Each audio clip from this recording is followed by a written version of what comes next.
tested to their limits. They own a laundromat, which is having the potentiality to be foreclosed. The wife and husband are just not doing well, and the daughter and her are just at such a distance. It's so sad. And when things are being brought to their most fullest and vulnerable, Evelyn is met by a variant of her husband who tells her that there is a whole multiverse of Evelyns, thousands of them, all of which have failed to bring the family back together. So it is up to her to figure out how to bring everyone and everything all at once to a close and find the finality that they need. I saw this movie last Saturday, and I think there's two different experiences that people have when they see movies. When you watch it in the comfort of your own home, and when you see it in the theater. And obviously, the vulnerability that I feel and share in my own house versus when I'm with strangers in the cinema is drastically different. But when I saw this movie, every layer, every wall of defense that I had where I withheld my emotion, typically within any movie I see theatrically, was brought to its knees. And I have never cried, I've never cheered, I've never laughed, I've never felt every emotion so fully this much on such a level in my entire being on this earth. To say that this movie aims for the hills and goes into a galaxy within its own system is a gross understatement. The Daniels have crafted one of the most original stories I have ever been able to witness, and as I was watching this movie, every scene felt like the Daniels thought about this for months, for maybe even years, and I could not believe what I was watching, not just because of them, but because of the actors. And this is going to be the kind of film that in 5 years from now, a year from now, 10, 20, 30, even 100 years from now, is going to be looked back and revered as the movie that has catapulted so much inspiration for aspiring filmmakers. I've never felt this level of creative fuel and identity in a project, but in myself.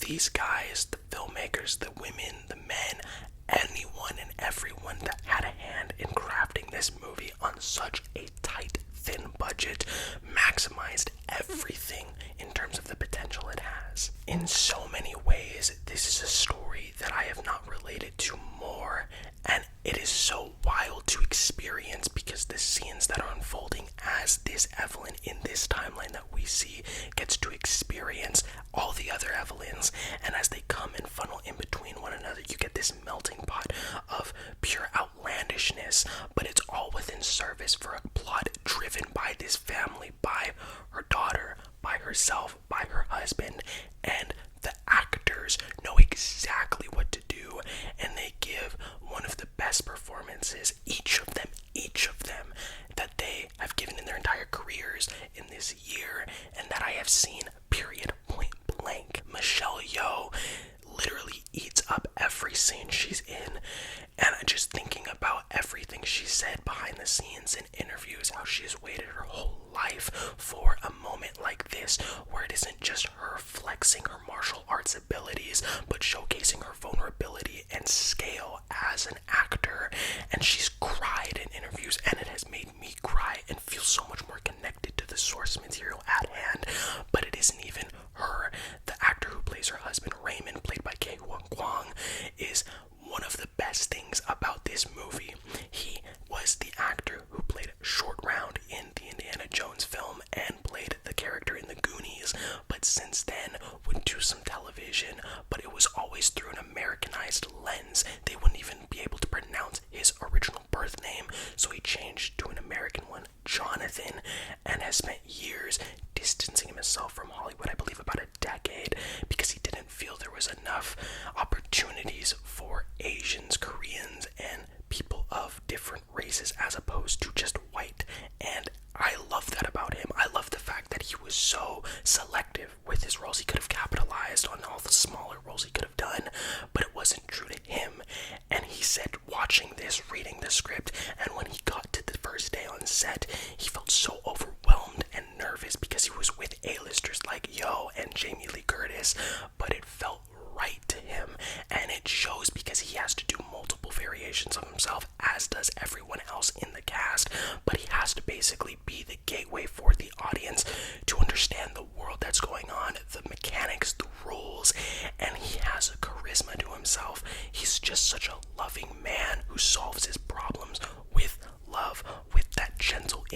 face. And then you have the daughter played by Stephanie Sue, who I've never seen anything done by her before, and she really is the anchor to it all, because you understand why there is that dissonance between the mother and herself, but as the movie progresses you understand why, and it is so beautiful, and it goes to such lengths to tell a story about the dysfunction in a family, about the disparity between the youth and the older generation. But a family rekindling itself has never felt more personal to me. This is a movie creatively and sophistication wise that will never be matched again. And as I was watching it, there was about an hour left of the movie where my mouth was on the floor and my eyes were burning because of how much I was crying. I couldn't believe what I was watching. And then as time progresses, the directors and everyone involved put so much care and love even into the gags that are not just one-offs. They come back full circle, and it's shot so expertly. It's lit, it's directed, and mind you, $25 million budget for a film about the multiverse in a time and age where Marvel has run that idea out in hundreds of millions of dollars. But this movie utilizes locations, sets, acting, lighting, angles to keep a almost 2.5 hour film fresh and lively.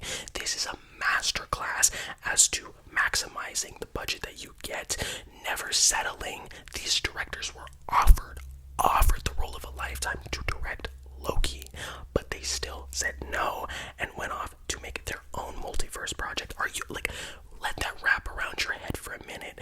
Directors who've made indies like Swiss Army Man, which is so obscure, it has a farting corpse played by Daniel Radcliffe, and the Riddler, Waldano, going on this whole adventure together, offered the role of a lifetime to direct Loki, but they rejected and service for their own project, which means so much to the both of them. It's crazy. Like the shots where Evelyn is getting transported into the multiverse, literally the background is of the director's pocket camera as he walked throughout New York, sped up with a leaf blower behind Michelle Yeoh as she's flailing her arms with a cheap green screen and LED light display, versus what you have, which is like these screens which are used on like The Mandalorian and so many big budget films which are costing millions of dollars, but you still get a similar effect. This is a love letter and a one-way ticket to understanding what filmmaking and a project that you have to put yourself into can hold. Everyone in this movie gives it their 150,000%, and to hear that it is touching the lives of so many people, having such a high score on Rotten Tomatoes, being critically loved by so many, is what we need. I think 2022 has been such a fantastic year for original films and projects, with Everything Everywhere All at Once not only breaking my favorite of the year list, sorry Batman, but also somehow finding a way to be within my favorite films of all time. Now I get it, there is recency bias, but I'm here to tell you, each and every one of you, that this movie, and you will understand when you see it, is nothing like anything you will ever see in your entire life. This is a lightning in a bottle experience, something that I will treasure for the rest of my life, from the acting to the cinematography, lighting, direction, sets, story, and how it came to a close at the end.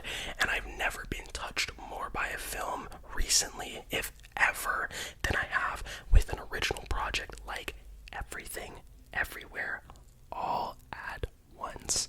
And you have to check it out. Please, if you take anything I say seriously, watch this movie. It will impact you in ways that it did for me, and in different ways for you. But that's the beauty of filmmaking, of a medium that can attach itself to so many people in so many different ways. And whether it be a multiverse variant of yourself or someone else, you will find a love for this movie somehow, as it did for me. When I woke up the next day after watching it, it felt like a fever dream because of what happens in the movie, but how hardly it connected with me. And it was like, this did not exist. There's no way this movie lives. It's just in your head. But it does, and you can rewatch it and support it and let Hollywood know that original projects is where we need to be at. So please, go check this film out.